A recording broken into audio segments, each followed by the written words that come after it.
Salah satu aspek yang menjadi ruang lingkup kimia itu adalah perhitungan kimia dan hubungan kuantitatif dari reaktan serta produk dalam sebuah persamaan kimia. Nah, di mana hukum-hukum dasar kimia ini itu merupakan landasan utamanya. Nah, di sini kita akan menjelajahi beberapa hukum kimia ini untuk memahami bagaimana zat-zat bereaksi dan berinteraksi dengan satu sama lain.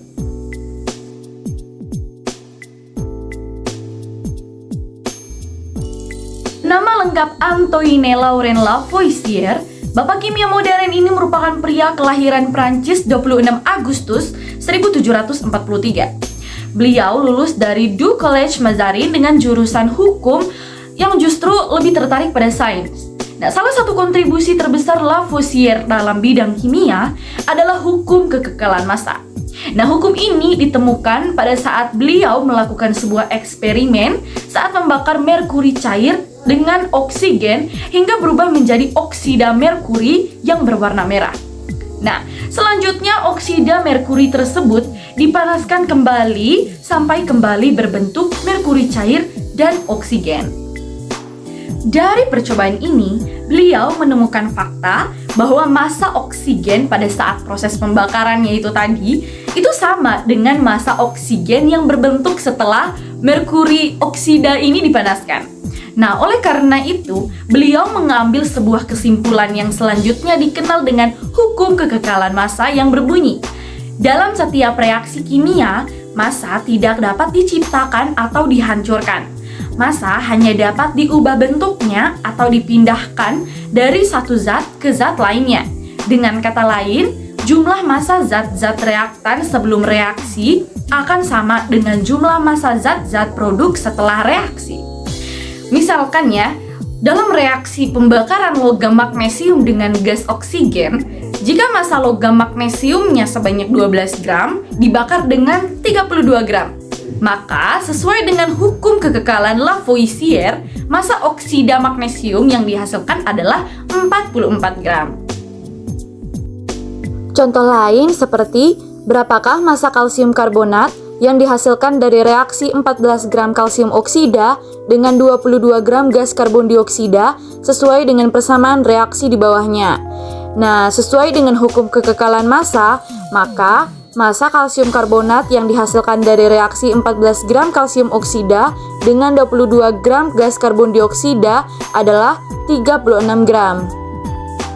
Hukum perbandingan tetap merupakan salah satu prinsip dasar dalam kimia yang dikembangkan oleh seorang ahli kimia asal Prancis lagi nih, bernama Joseph Louis Proust.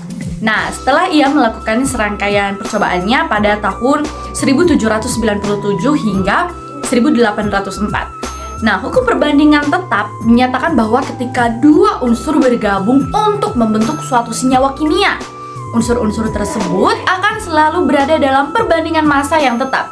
Nah, dengan kata lain, perbandingan unsur-unsur tersebut akan selalu berada dalam rasio bilangan bulat sederhana.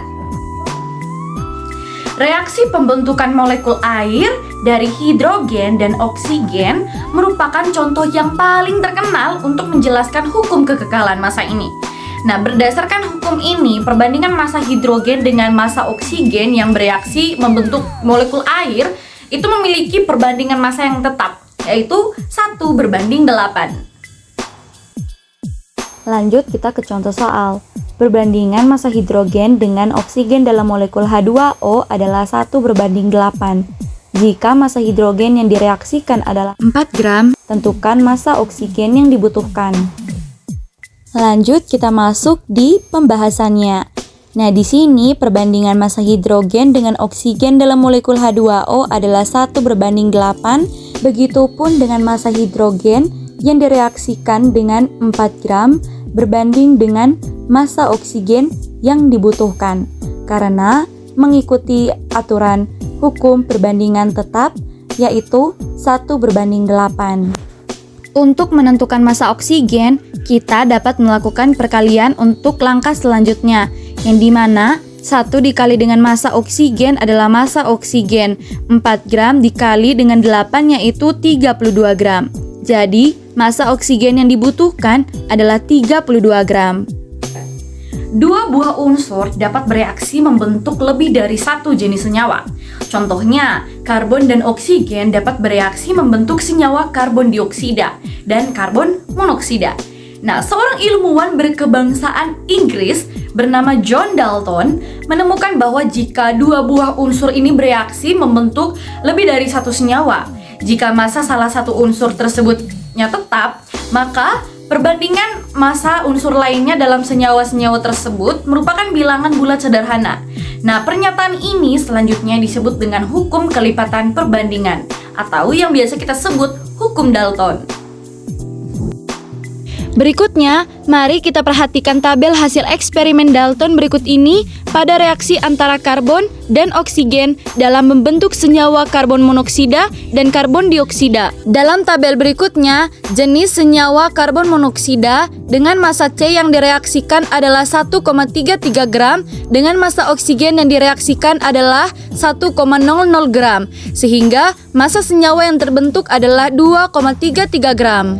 Berikutnya, karbon dioksida dengan massa C yang direaksikan adalah 2,66 gram dengan massa oksigen yang direaksikan adalah 1,00 gram, sehingga massa senyawa yang terbentuk adalah 3,66 gram. Dari tabel di atas terlihat bahwa massa oksigen yang digunakan dalam reaksi pembentukan karbon monoksida dan karbon dioksida adalah tetap. Maka, perbandingan massa karbon dalam senyawa karbon monoksida berbanding dengan karbon dioksida adalah 1,33 berbanding dengan 2,66 yang disederhanakan menjadi 1 berbanding 2. Hukum Gay-Lussac dan Avogadro ini merupakan hukum yang berkaitan dengan volume gas. Nah, jika hukum Gay-Lussac menyatakan perbandingan volume atom-atom pada gas, sedangkan hipotesis Avogadro menjelaskan bahwa perbandingan tersebut berlaku pula dalam molekul secara keseluruhan. Nah, perbandingan volume gas pada kedua hukum ini itu merupakan koefisien dari reaksinya tersebut. Nah, hukum Gay-Lussac ini berbunyi, pada suhu dan tekanan yang sama, volume gas-gas yang terlibat dalam reaksi berbanding sebagai bilangan bulat sederhana. Nah, sedangkan hukum Avogadro ini berbunyi, pada suhu dan tekanan yang sama, semua gas yang bervolume sama itu memiliki jumlah molekul yang sama pula.